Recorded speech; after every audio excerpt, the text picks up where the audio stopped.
Só casa com quem quer, quem não tem nada a oferecer.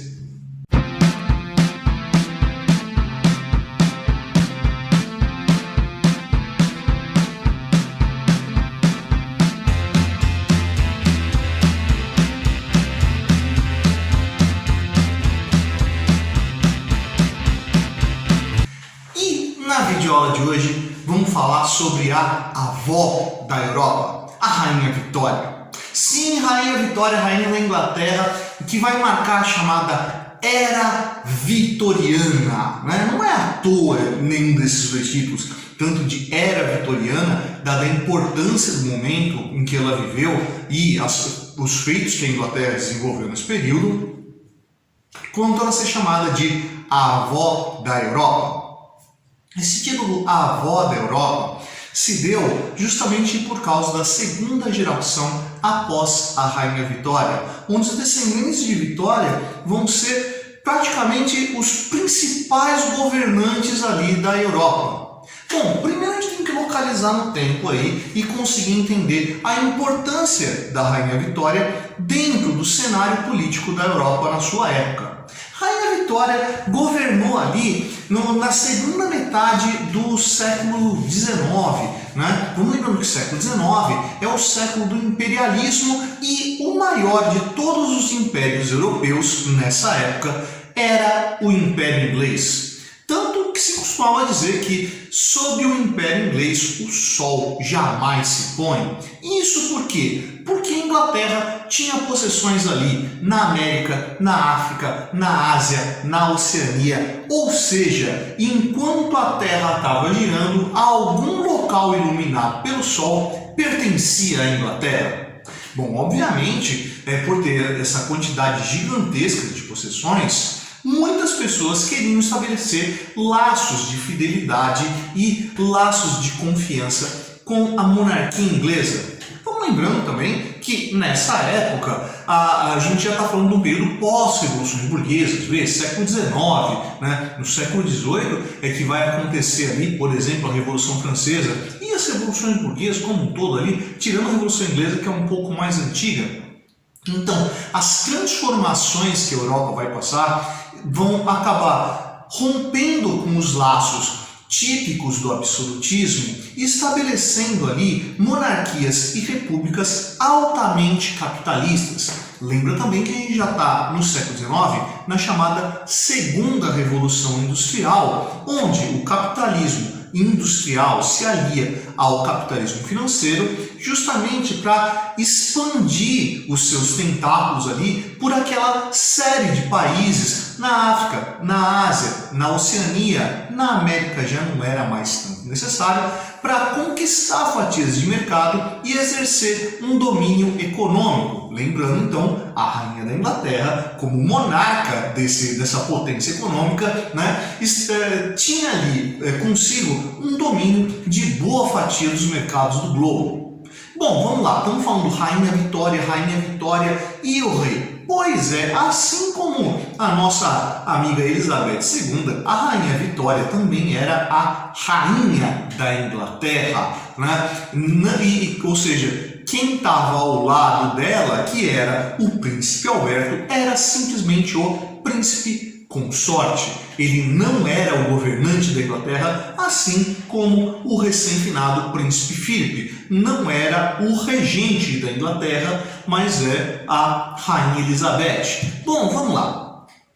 Vitória e Alberto tiveram 9 filhos. Nessa ordem: Vitória, que tinha o mesmo nome da mãe; Eduardo, que vai se tornar Eduardo VII; Alice, Alfredo, Helena, Arthur, Leopoldo e Beatriz. Bom, desses filhos todos aqui, os que nos interessam de imediato são os dois mais velhos, Vitória e Eduardo. Eduardo, por ter sido lá o herdeiro do trono inglês, então ele vai se tornar o rei da Inglaterra, mesmo tendo uma irmã mais velha, mesmo tendo Vitória, porque preferencialmente se deixava ali a coroa para os filhos de linhagem masculina, justamente para manter a linhagem dinástica, Por isso que tanto o príncipe Alberto quanto o príncipe Filipe não eram reis, mas simplesmente consortes reais, né? Se você tem ali um rei masculino, a esposa dele poderia se chamar rainha sem problema nenhum. Isso não causaria qualquer efeito, né? Bom, vamos lá. O que nos interessa imediatamente não são, então, esses filhos, mas os netos. Para chegar aos netos, vamos começar a ver como rolaram os casamentos entre esses filhos e outros monarcas ou grão-duques, seja lá o que for ali de dentro da Europa. Nos interessa particularmente aqui os dois mais velhos. Por quê?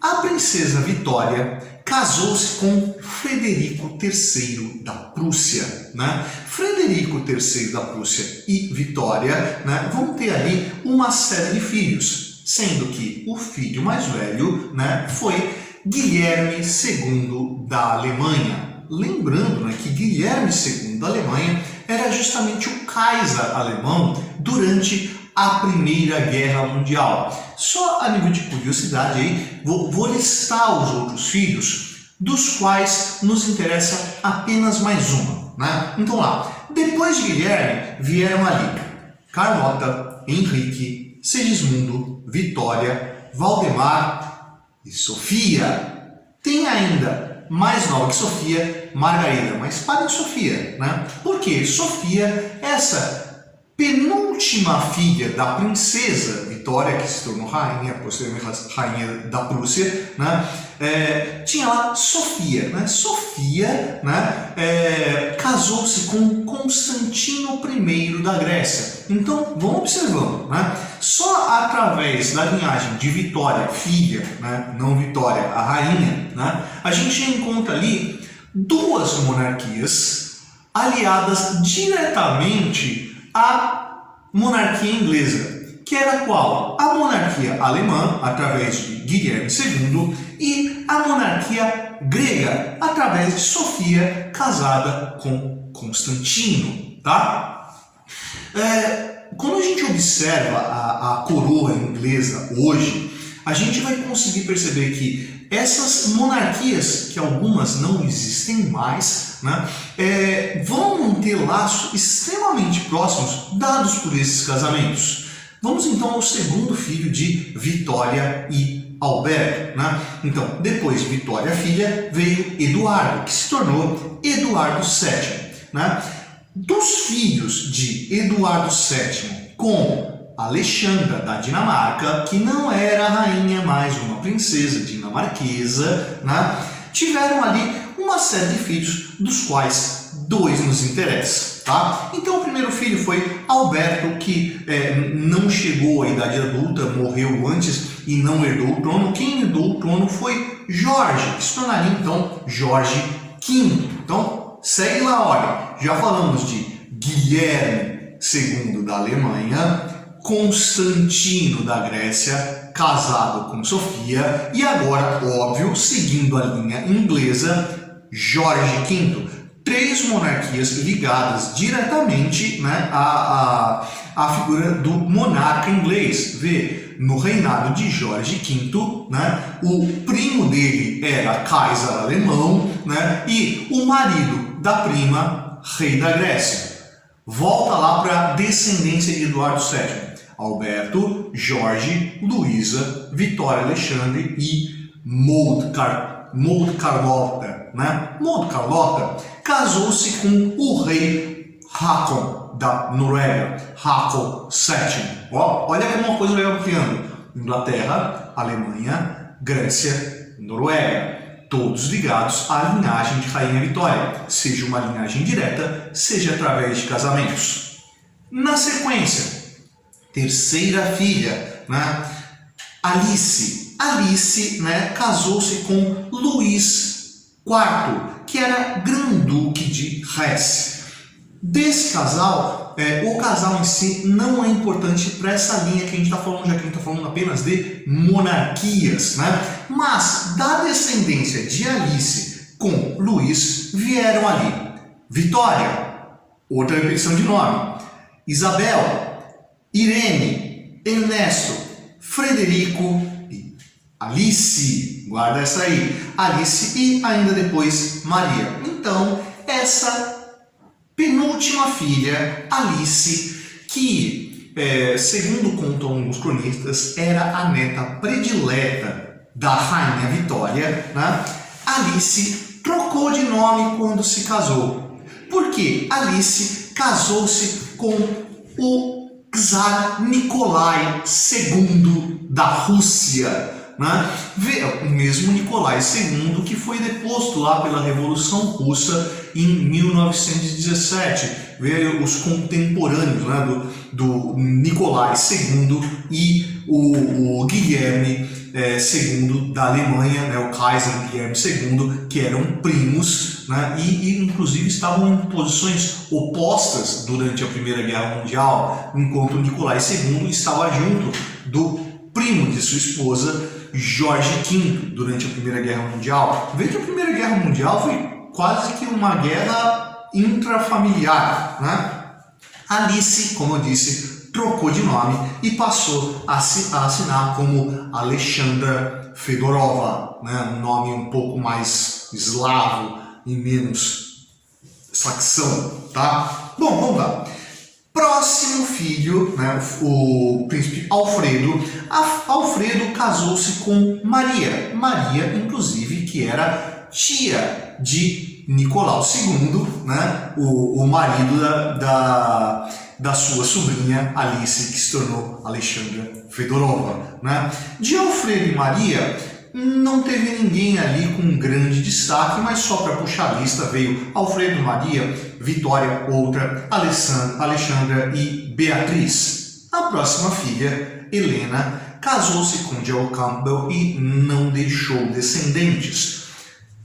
Antepenúltimo filho, Arthur, casou-se com Luísa da Prússia. Prússia, né, mesmo reino de Frederico III, lá marido da sua irmã Vitória, né, que vai gerar o Guilherme II da Rússia. E entre Arthur e Luísa da Prússia vem aí mais um reino, porque a sua primogênita, a princesa Margarida, casou-se com Gustavo VI da Suécia. Vai fazendo as contas lá: Inglaterra, obviamente, Alemanha, Grécia, Noruega, Rússia, Suécia.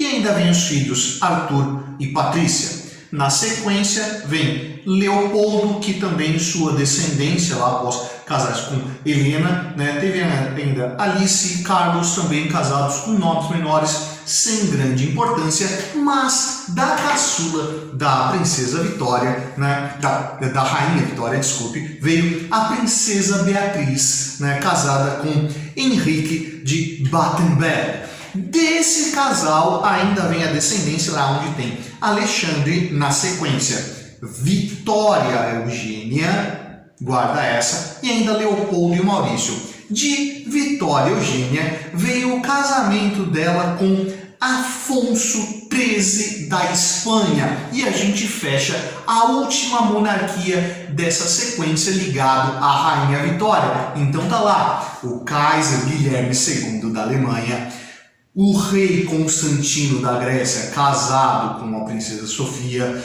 né? Jorge V, obviamente, Håkon VII da Noruega, casado com Maud Carlota, né? Nicolai II da Rússia, casado com Alexandra Fedorova, Gustavo VI da Suécia, casado com a princesa Margarida, e Afonso XIII da Espanha, casado com Vitória Eugênia. Ou seja, 2 gerações após, 7 monarquias da Europa estavam ligadas diretamente à linhagem da Rainha Vitória. Essa aproximação não se deu à toa. Toda essa galera aqui queria ali uma possibilidade de agregar forças e conseguir conquistar ali mercados de dentro do século XIX, do começo do século XX, para as suas coroas. Então, os casamentos arranjados aqui da monarquia inglesa é o que vai garantir toda essa estrutura de uma rede de potências, algumas pretensas potências, dentro desse mercado global do século XIX. E aí, você curtiu o áudio de hoje? Se você curtiu o áudio de hoje, você vai lá embaixo dar um curtir. Se você não curtiu, você vai lá embaixo dar um discutir. Essa é a prancheta do seu Tony. Eu sou o professor Fábio e você, meu amigo, você deveria estar estudando.